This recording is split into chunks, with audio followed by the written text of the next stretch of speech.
इतना कुछ जगत को दे दिया, अब क्या लिखूं, ऐसा लिखना क्या है? नारद जी कहते हैं अब तक आपने वो लिखा ही नहीं है जो विषाद को हर ले, जो विषाद को मिटा दिया, अब तक आपने लिखा ही नहीं है। अब लिखने को तत्पर होते हैं, इतनी तीव्रता से भीतर से मंत्र उतरते हैं और उतनी गति लिखने की नहीं है। किसको बुलाया लिखने के लिए? गणपति को, गणेश जी को। अरे जो स्वयं ऐसे स्थूल काय हैं, लंबोदर हैं, उनको लिखने के लिए बुलाया। देखिए गणेश जी भले स्थूल हों किंतु उनकी गति बड़ी तीव्र कही गई है, उनकी गति तीव्र है। जैसे मानो उनका वाहन जो मूसक है, तीव्रता से जो तीव्रता से काम करे वो गणपति, ये तीव्रता से काम करे। तो गणपति को बुलाया यहाँ, व्यास जी विस्तार नहीं कर रहा अभी, मैंने कहा ना हर कथा अलग तरीके से होती है तो विस्तार नहीं कर रहा। गणपति ने आकर के लिखना शुरू किया, व्यास जी बोलते जाते हैं, गणपति लिखते जाते हैं और पूर्ण हो गया। एक मंत्र को विस्तार करते करते 18,000 संख्या में लिख दिया। अष्टादश सहस्रेषु संख्याया, ये श्रीमद् भागवत महापुराण की संख्या है। 18,000 मंत्र है, तो 18,000 मंत्र लिखे, उनको 335 अध्यायों में समेकित किया। उन 335 अध्यायों को 12 स्कंदों में समाहित किया। तो श्रीमद् भागवत महापुराण में 12 स्कंद हैं, 335 अध्याय हैं, 18,000 मंत्र हैं। तो महाग्रंथ बनकर के तैयार हुआ, नाम रखा श्रीमद् भागवत महापुराण। ऐसा वैष्णवी परंपरा में, शाक्त परंपरा में वो भागवत को हटा देते हैं, देवी भागवत को रख देते हैं। मैंने फिर कहा मैं विवाद का व्यक्ति नहीं, मैं संवाद कर देती हूँ। हम अभी भागवत पीठ पर हैं, जब देवी भागवत करने बैठेंगे तो देवी भागवत को रख देंगे, है ना? भेद ही नहीं है कुछ, वो तो हम जगत में आकर के भेद खड़ा कर देते हैं। तो श्रीमद् भागवत, जिसके आगे भगवान शब्द का प्रयोग हुआ, क्योंकि कृष्णस्तु भगवान स्वयं, श्लोके श्लोके पदे पदे कृष्णस्तु भगवान स्वयं। यहाँ प्रत्येक श्लोक में, प्रत्येक पद में, प्रत्येक अक्षर में स्वयं भगवान श्री कृष्ण ही विद्यमान है। ये भागवत की महानता है, महत्ता है, महत्व है। इससे कभी कोई आपसे पूछे भगवान देखा है, क्या कहोगे? किसने भगवान देखा है? क्या उत्तर दोगे? नहीं दोगे ना, खबरदार नहीं मत कहना। जिसने मेरे भागवत भगवान का दर्शन किया है उन्होंने मेरे भगवान का दर्शन किया है, उन्होंने प्रत्यक्ष भगवान का दर्शन किया है। भागवत भगवान का दर्शन ही मुकुंद का दर्शन है। तेनेयम वाग्मयी मूर्ति ही, तो ये तो प्रत्यक्ष देवता है, प्रत्यक्ष कृष्ण है। तो अष्टादश संख्या में पुराण जब पूरा हो गया तो व्यास जी को फिर एक नई चिंता व्याप्त हो गई। महाराज इस जगत में चिंताएं मिटती नहीं है, और गृहस्थी में हो तो बिल्कुल नहीं मिटती, बढ़ती जाती है। व्यास जी को फिर चिंता व्याप्त हो गई, किंतु इस बार चिंता गृहस्थ की नहीं है, इस बार चिंता किसकी है? अब जब इस ग्रंथ का प्रणयन हो गया, ग्रंथ रच दिया गया, भगवान के स्वरूप में व्यास जी का चित्त एकाकार होने लगा, अपने निज धाम को जाना चाहते हैं। जाने से पहले इस ग्रंथ को किसे सौंपें, ये चिंता हो गई। कौन इतना योग्य है जो भागवत को धारण करे? तो दसों दिशाओं से बार बार अंतःकरण कहता था कि मेरा पुत्र इतना योग्य है, सुखदेव को खोजा जाए, सुखदेव को दिया जाए, किंतु सीधे नहीं दिया। क्यों? क्योंकि कहीं जगत की लांछन न लगा दे कि इनको भी पुत्रेष्णा हो गई, अपने ही पुत्र को दिया, कि जगत में कोई दूसरा योग्य नहीं था। तो व्यास जी ने इससे बचने के लिए दसों दिशाओं से योगी, यति, सन्यासी, वैरागी, तत्कालीन समाज के जो तत्ववेत्ता थे उन सबका आह्वान किया। तो दसों दिशाओं से योगी, यति, सन्यासी, वैरागी, तपस्वी, भगवान को जानने वाले लोग, वो सब आए और सबने संवेद होकर के व्यास जी से कहा, कहाँ खोज रहे हो व्यास? आपके पुत्र ही इस ग्रंथ को धारण करने योग्य हैं, उन्हें सौंपो। तो व्यास जी ने कहा, कहाँ खोजूं? वो तो जन्म लेते ही यम प्रवजंत मनुपेय थे, वो तो वन को चले गए परिराजेपन करके। तो सबने कहा बहुत दूर नहीं गए हैं, आसपास ही किसी वृक्ष की छांव में बैठ करके समाधि में होंगे, अपने शिष्यों को भेजो। तो व्यास जी ने अपने 4 शिष्यों को भेजा खोज करने के लिए अपने पुत्र की। देखिए सुखदेव है ज्ञान को खोजना हो तो पुरुषार्थ लगता है, और हमारे वहाँ 4 पुरुषार्थ हैं, धर्म, जीवन का अर्थ, अपने जीवन की कामनाएं और अपने जीवन की अंतिम गति जो परिणति है मोक्ष, उसे चतुष्टय साथ लेकर के चलना होगा। तभी जीवन में कोई सद्गुरु आएगा, तभी जीवन में कोई सुखदेव आएगा। तो लेकर के गए, 404 शिष्य गए और खोज करते करते खबर लग गई कि अलकनंदा नदी के इस पार नर पर्वत पर तो भगवान व्यास विराजमान है, और उस पार नारायण पर्वत पर एक विशाल बद्रिका वृक्ष के नीचे, जो बद्रीनाथ गए हों वहां उन्होंने बद्रिका वृक्ष देखे होंगे। यद्यपि बहुत ऊंची हाइट के नहीं होते हैं, उनकी जो वृक्षों की जो ऊंचाई है बहुत नहीं होती, बहुत घने होते हैं। बर्फ से बचना होता है तो कठोर होते हैं, थोड़े छोटे छोटे, बड़े सुंदर से लगते हैं। मन तो करता है ला करके यहाँ भी लगा दूं, किंतु बॉटी पड़ी है ना तो पता है कि यहाँ नहीं लगेगा। बड़े सुंदर से वृक्ष है। और इस वर्ष हमारे आगे एक दुर्भाग्य आया। मैं पिछले 11 वर्षों से बद्रीनाथ जाता रहा हर साल। ये ध्यान ही नहीं, मगर इतना बल ही नहीं रहा कि उनकी समाधि भंग करें। भयभीत हो गए, समाधि कैसे भंग करें। याद आ गई कि एक बार देवादिदेव महादेव की समाधि को भंग करने का दुस्साहस कर दिए थे, और महादेव ने तब अपने तृतीय नेत्र जैसे ही उसकी ज्योति पड़ी, कामदेव देवता भस्मीभूत हो गया। पता चला कि हमने इनका ध्यान भंग करने की चेष्टा करी और इनके नेत्र की ज्योति से हम जल जाएं और व्यास जी तक, हमारे गुरुदेव तक खबर भी न पहुंचे। तो चारों शिष्य जो है वो संशय से भरे हैं कि समाधि तोड़ें कि न तोड़ें। अंत में विचार किया, हम नहीं तोड़ेंगे, हम अपने गुरुदेव के पास जाके खबर देंगे। तो व्यास जी के पास पहुंचे और कहने लगे, गुरुदेव आपके पुत्र के विषय में खबर मिल गई। अलकनंदा नदी के उस पार एक विशाल बद्रिका वृक्ष के नीचे एक प्रस्तर शिला पर महासमाधि लगाए बैठे हैं, जैसे गौरांग कैलाशपति महादेव कैलाश के शिखर पर, उत्तुंग शिखर पर समाधि लगाते हैं। ऐसा उनका स्वरूप है, गौरवर्ण के। तो व्यास जी ने कहा, ठीक है समाधि तुम ऐसे भंग मत करो, मैं तुम्हें एक मंत्र देता हूं, तुम इसका गान करना। तो श्रीमद् भागवत महापुराण का एक मंत्र निकाला, 10वें स्कंद 25वें अध्याय का 5वां मंत्र है, ब्रह्मद गीत का एक मंत्र है और बड़ा सुंदर मंत्र है। जो भी मेरे कन्हैया से प्रेम करते हैं, जो भी मेरे ठाकुर के प्रेम में हैं, वो कम भक्ति प्रगाढ़। ये 2 मंत्र हम बोलने जा रहे हैं। राग भोपाली चल रहा है, सांझ का ही राग है। हमारे वहां राग के समय के अनुसार चलते हैं, इस समय का राग है भोपाली। और ये चारों शिष्य आए, व्यास जी ने मंत्र दिया और उस मंत्र का गान कर रहे हैं।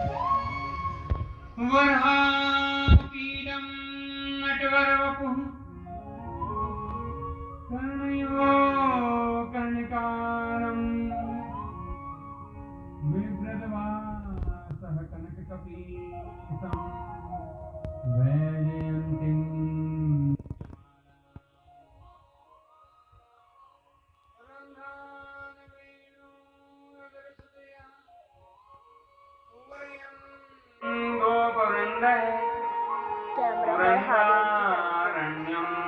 सपदरमणं प्राविशतगीतकीर्तिः। हे गोविन्द हे गोपाल हे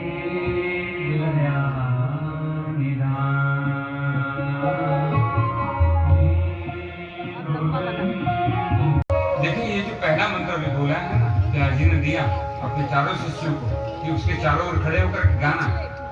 तो ये चारों शिष्य आए, व्यास जी के चारों, सुखदेव भगवान के चारों ओर खड़े होकर के इस मंत्र का गान करने लगे। वरहापीडं नटवर वपु कर्णयो कर्णिकारं। ये जो पहला मंत्र है, ये भगवान के बाह्य स्वरूप को अनावृत कर रहा है। भगवान दिखते कैसे हैं, कैसे? जिनकी कथा सुनने बैठे हो दिखता कैसा है, वो है कैसे? तो पहला ये मंत्र भगवान के स्वरूप को उजागर करता है। अच्छा, कल हमने एक बात कही थी, आपने पूछा नहीं मुझसे, यद्यपि हमने कल कहा श्रीमद् भागवत भगवान का वांग्मय स्वरूप है। नहीं, युगल वांग्मय स्वरूप है, दोनों है। तो ये जो पहला मंत्र है ना, ये कृष्ण है। दूसरा मंत्र बाद में देंगे, जब सुखदेव जी की समाधि नहीं टूटेगी तो दूसरा मंत्र भी दिया। तो ये पहला मंत्र भगवान के स्वरूप को उजागर कर रहा है। भगवान दिखते कैसे? वरहापीडं, जिनके माथे पर मोर मुकुट है। कैसा मुकुट है? मोर मुकुट। नटवर वपुः, जो नटवर है, यहाँ हमारे ठाकुर का नाम आया नटवर। हमारे वहां अनेक अनेक संप्रदाय हैं। धर्म एक है, धर्म एको ही निश्चल है। उसी धर्म में अनेक संप्रदाय बनते चले गए, जिसमें प्राय शाक्त संप्रदाय, गणपति संप्रदाय और सूर्य की उपासना है। ये 5 संप्रदाय प्रमुख हैं। अब इनमें भी शाक्त में भी अलग अलग भेद हो जाते हैं। उसमें कौलाचार इत्यादि जुड़ जाता है, वाम मार्ग जुड़ जाता है, वो अलग हो जाता है। ठीक है। वैष्णव संप्रदाय में भी कृष्णानंदी है और रामानंदी है। रामानंदी में भी रामानुजी है, रामानंदी है। कृष्ण में कृष्णानंदी में संप्रदाय के अंतर्गत संप्रदायगत रह करके बात करते हैं। तब जो कृष्ण के भक्त हैं वो शिव से विरोध वैर करने लगे। हमने बड़े बड़े महापुरुषों को देखा, कृष्ण के आगे शिव को कुछ नहीं समझते। अभी एक संत तो बड़े विख्यात हो रहे हैं, बहुत विख्यात हैं। मैं नाम नहीं ले रहा क्योंकि व्यासपीठ से नाम लेना ठीक नहीं रहता, किंतु वो राधा रानी के आगे अन्य देवियों को कुछ नहीं समझते। जैसे कि ऐसा नहीं होना चाहिए, ऐसा नहीं होना चाहिए। यहाँ भेद की तो जगह ही नहीं है। और जब तक दृष्टि में भेद है, इसका मतलब है पूरा नहीं पाया। और जिस क्षण भेद मिटता है उसी समय नानक कहते हैं, कह नानक मैं पूरा पाया। भेद मिटा पूरा पाया। तो भेद नहीं होना चाहिए कि देवी सारी जो है राधा रानी के आगे चाहिए। क्योंकि आग लगाने वाले हमें सनातन धर्मियों में, हिंदू में आग लगाने वाले बहुत लोग बैठे हैं तैयार, बहुत लोग तैयार बैठे हैं। वो तो अच्छा हुआ, कल से न्यू वर्ल्ड ऑर्डर चेंज होने वाला है, हुआ है थोड़ा। जो विश्व राजनीति को देखते हैं, मैं उस पर बोल नहीं रहा प्लीज अभी। तो न्यू वर्ल्ड ऑर्डर जो भी चल रहा था पिछले 5-7 सालों से, वो कल चेंज हुआ, वर्ल्ड का एक सिनेरियो चेंज हुआ है। तो आग लगाना अग्नि है। परमात्मा कैसा है? अग्नि है। ज्ञान दीक्षा में भी देखिएगा, पहली दीक्षा अग्नि दीक्षा है। अग्नि। परमात्मा क्या है? अग्नि है। परमात्मा वायु है, परमात्मा मिट्टी है, परमात्मा आकाश है। ठीक बात है ना? ये गलत है। पवन पुत्र कौन है? पवन देव। हनुमान जी को हम कहते हैं पवन, पवन देव है, पवन पुत्र है, पवन के स्वरूप है। ठीक है ना? तो आग है, पानी है, मिट्टी है, हवा है, ब्रह्म परमात्मा। अब अपने को देखो एक बार, आग है, पानी है, मिट्टी है, हवा है तुझमें। धरती जल वायु अग्नि आकाश से बना हूं मैं। स्थिति जल पावक गगन समीरा, पंच तत्व यह रचित शरीरा। धरती जल वायु अग्नि आकाश। तो आग है, पानी है, मिट्टी है, हवा है। कौन? परमात्मा। आग है, पानी है, मिट्टी है, हवा है तुझमें। अरे अब तो मान ले कि तेरा हरि है तुझमें, कि तू ही हरि है तुझमें। अब तो मान, अब तो जान ले, अब तो जान ले। आग है। नीता फाजली साहब का शेर है वैसे। और जिन खोजा तिन पाइया, जिसने खोजा है उसने भीतर ही पाया है। गहरे पानी पैठ, जिन खोजा तिन पाइया, गहरे पानी अपने में उतर करके ही पाया है। तो यहाँ मेरे गोविंद का एक बड़ा सुंदर नाम आया, नटवर। वरापीडम नटवर वपुः, नटवर। तो कन्हैया का एक नाम है नटवर। हमारे महादेव का एक नाम है नटराज। नटराज। शिव जी को क्या नाम है? नटराज। अच्छा यही देखो, भेद नहीं है, भेद मिटाऊंगा। जब हम पूर्व में जाते हैं, पूर्व दिशा में, वहां भगवान का नाम क्या आता है? पुरी में जगन्नाथ। और जब हम काशी में जाते हैं तो भगवान का नाम क्या आता है? विश्वनाथ। विश्वनाथ। अरे जगन्नाथ हो कि विश्वनाथ हो, बात तो एक ही हो गई ना। एक जगन्नाथ है, एक विश्वनाथ है। एक जगदीश्वर है जो जगत के ईश्वर है, एक विश्वंभर है। ठाकुर का नाम है जगदीश्वर, महादेव का नाम है विश्वंभर। तो जगत को भरने वाले और विश्व का भरण पोषण करने वाले, दोनों में अंतर तो है ही नहीं।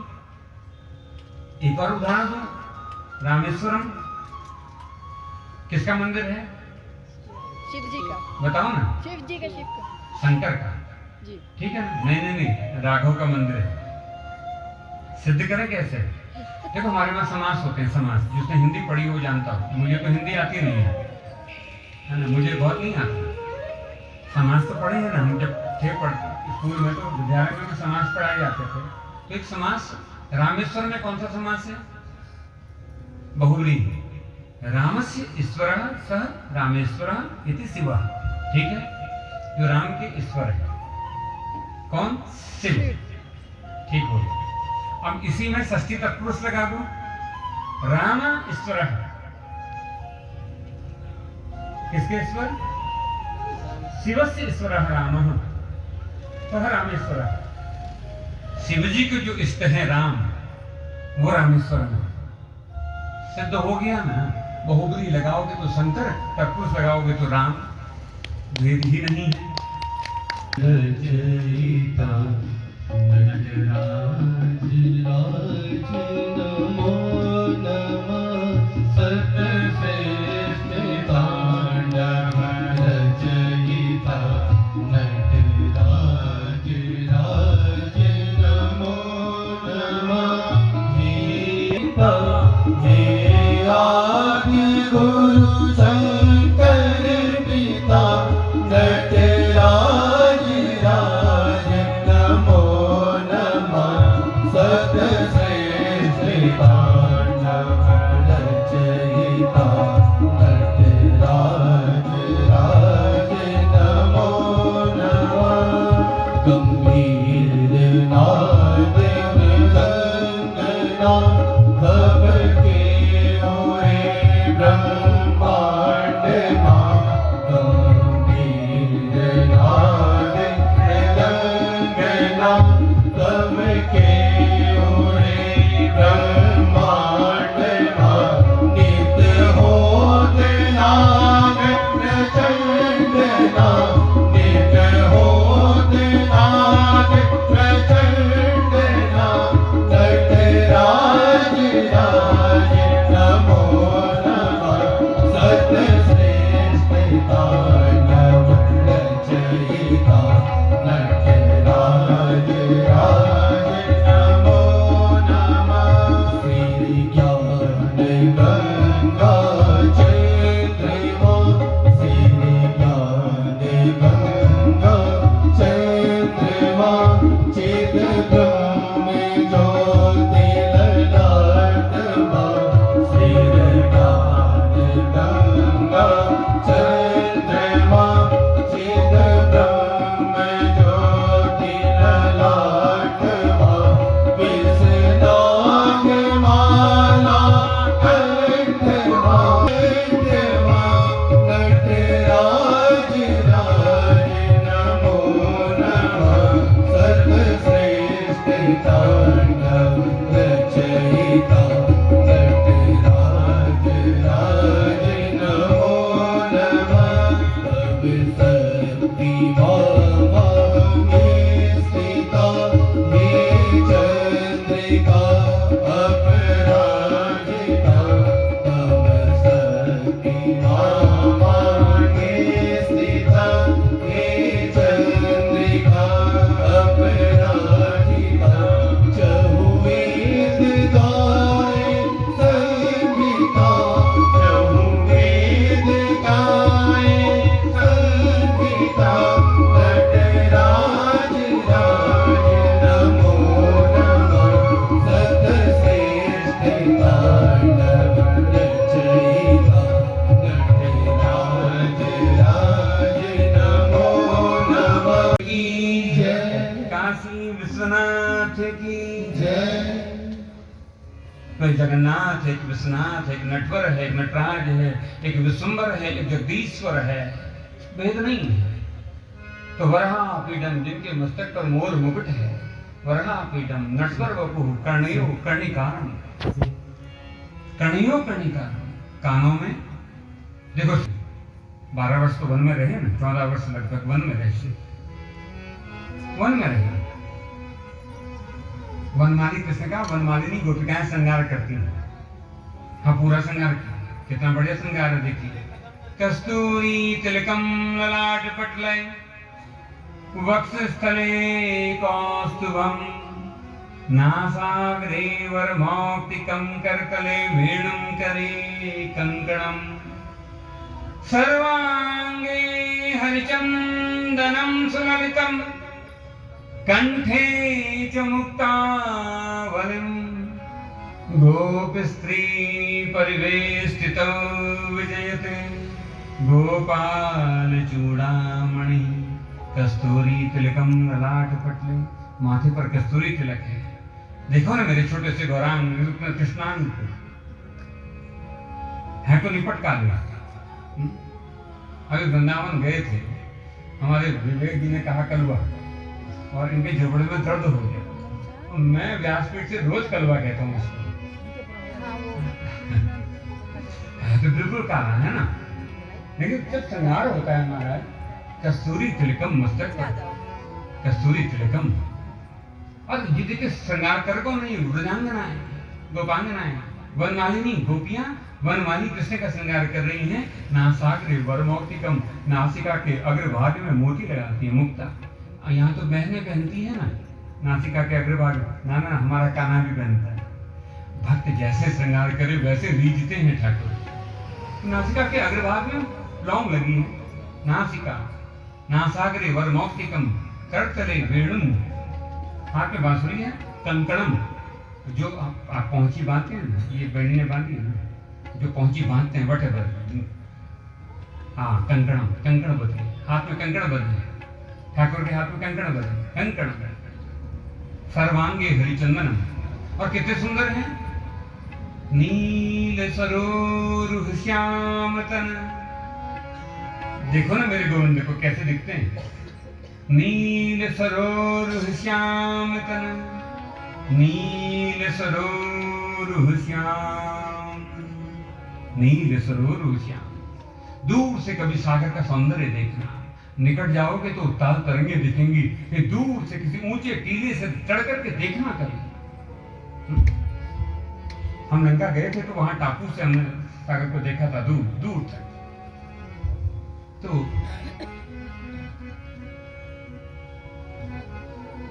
सूर्य की किरणें पड़ती दिन में, रात्रि में चंद्रमा की किरणें पड़ती, तो सागर दिखता कैसा है? जैसे दिन में सूर्य की किरणें चमक पड़े तो लगता है जैसे रजत तैर रहा है, या तो तत्र सर्वत्र चांदी रजत तैरने लगा हो, हीरे जो हैं वो टिमटिमाने लगे हैं।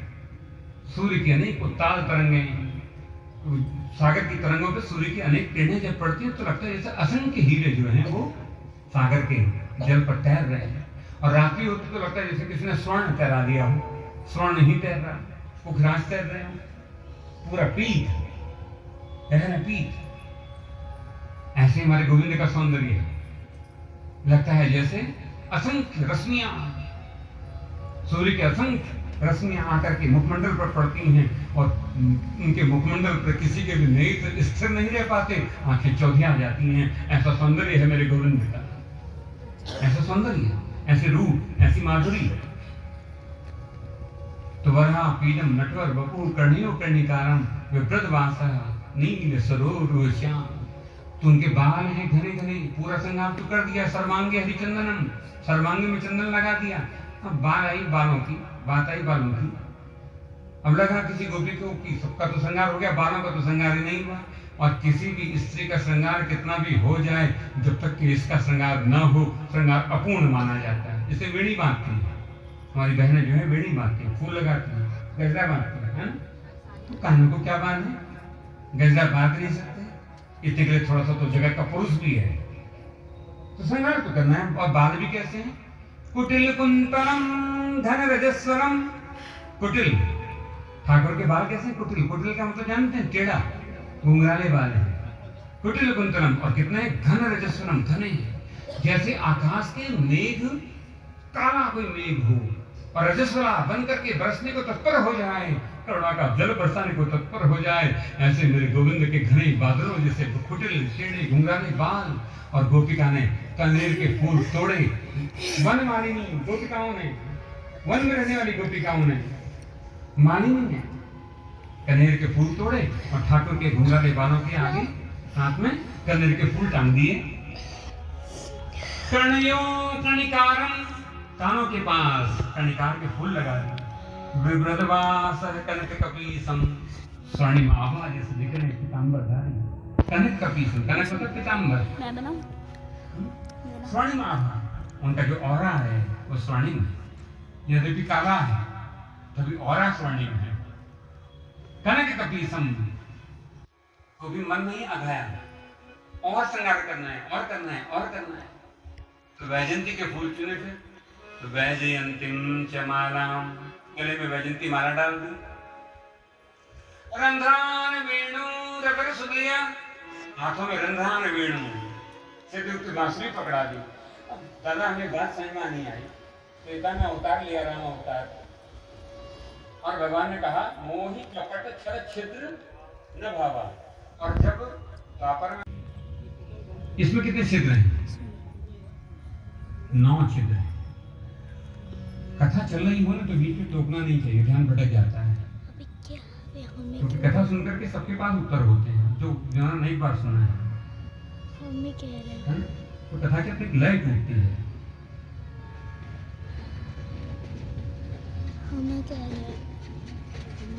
कुछ नहीं करना, क्वेश्चन करते हैं तो आंसर देते तो करने का।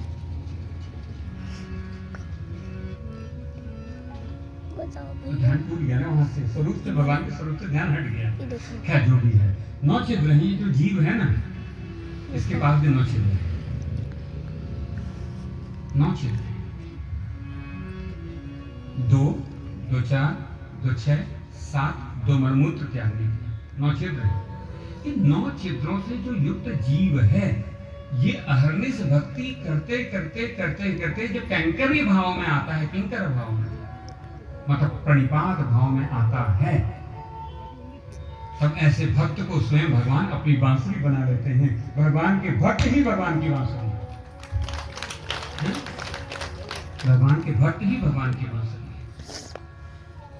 तो रंधान वेणु रधर सुदया पूरियन गोपगंध है वृंदारण्यम सपद रमणम प्राविशत गीत कीर्ति ही, प्राविश गीत गाते हुए स्वयं आए हुए हैं, स्वयं आए हैं। भक्त बुलाना नहीं पड़ता, अपने भीतर भक्ति को उत्पन्न करो, ठाकुर स्वयं दौड़ा चला आता है। यही गोविंद की महिमा है। तुम एक पग चलो वो 10 पग से दौड़ा चला है, तुम एक पग चलना शुरू करो वो दौड़ा आएगा। तो चारों शिष्यों ने मंत्र गाया तो सुखदेव जी की समाधि एक क्षण के लिए भंग हुई, और समाधि भंग हुई। आज जाकर के उठे, किसके विषय में है ये मंत्र, कौन है इतने सुंदर? तो चारों शिष्यों ने हाथ जोड़ दिए, महाराज हमें नहीं पता, आपके पिताजी ने हमें ये मंत्र दिया था आपको बुलाने के लिए। फिर समाधि लग गया। तो था भगवान के बाह्य स्वरूप का, भगवान सुंदर कितने हैं। ये दूसरा मंत्र है, दूसरा जो मंत्र है ये भगवान की करुणा का दर्शन है। व्यास जी ने एक मंत्र दिया, 3, 2, 26वां मंत्र है भागवत। चारों शिष्य फिर आए और समाधिस्थ सुखदेव जी के चारों ओर खड़े होकर के प्रेम से इस मंत्र का गान कर रहे हैं। अहो वकीयम स्तनकालकूटम जिंघासयापाय यदप्य साध्वी, लेवे गतिम धातुचितां ततोन्यम। आई है भगवान को मारने के लिए, तो भी भगवान पूतना को गति देते हैं उसके अंत के बाद। कौन सी गति? लेधे गतिम धात्री, धात्री मां की गति। सोचिए वो गति जो कहीं बाद में जाकर के देवकी को मिलेगी कि नहीं मिलेगी ये भी नहीं पता।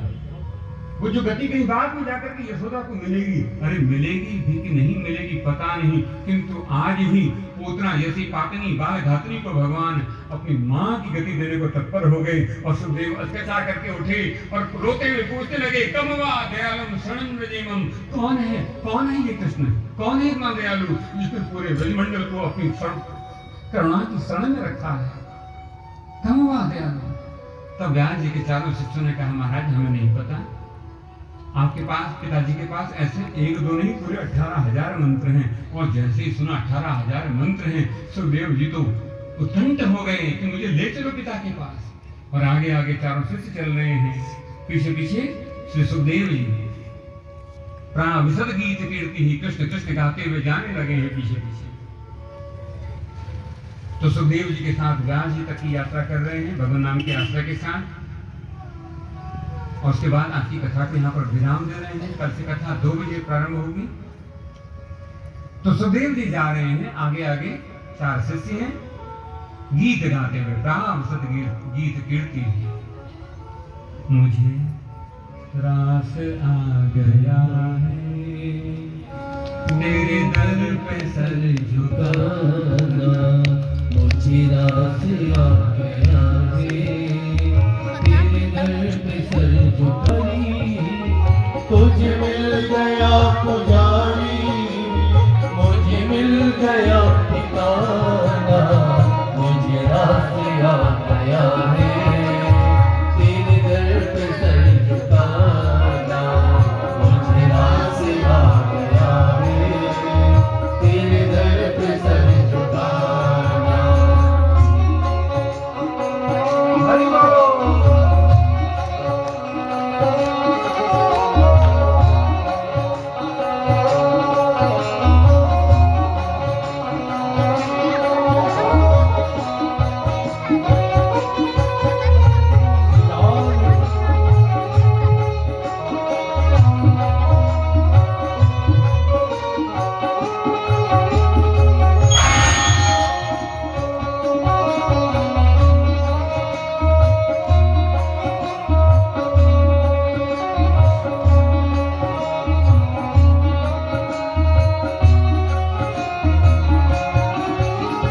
मुझे कौन जानता था तेरी बंदगी से पहले, मुझे कौन जानता था तेरी बंदगी से पहले, मुझे कौन जानता था तेरी बंदगी से पहले, मुझे कौन जानता था तेरी बंदगी से पहले, तेरी याद ने बना दी, तेरी याद ने बना दी मेरी जिंदगी बसाना, तेरी याद ने बना दी मेरी जिंदगी बसाना।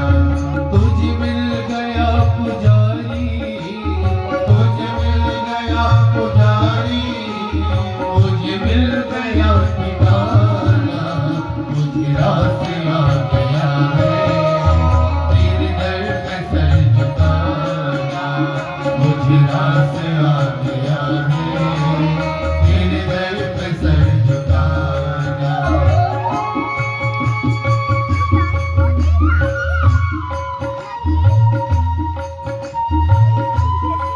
हरि बोल।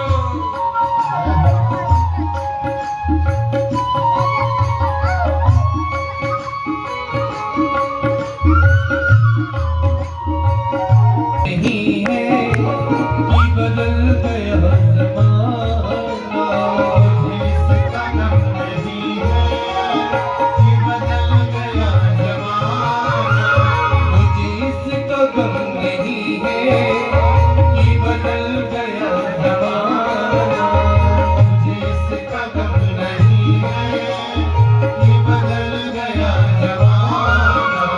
मेरी जिंदगी के मालिक, मेरी जिंदगी के मालिक, कहीं तुम बदल जाना, मेरी जिंदगी के मालिक, कहीं तुम बदल जाना। तुझे मिल गया पुजारी, तुझे मिल गया पुजारी, ओ तुझे मिल गया पुजारी, तुझे मिल गया पुजारी, मुझे मिल गया ठिकाना, मुझे रास आ गया है हरि बोल। तेरे दर पे सर झुकाना, मुझे रास आ गया है तेरे दर पे सर झुकाना। बोलो गोपाल राधे गोविंद, राधे बोलो गोपाल राधे, राधे राधे गोविंद गोपाल राधे, राधे राधे गोविंद गोपाल राधे, राधे राधे गोविंद गोपाल राधे राधे राधे गोविंद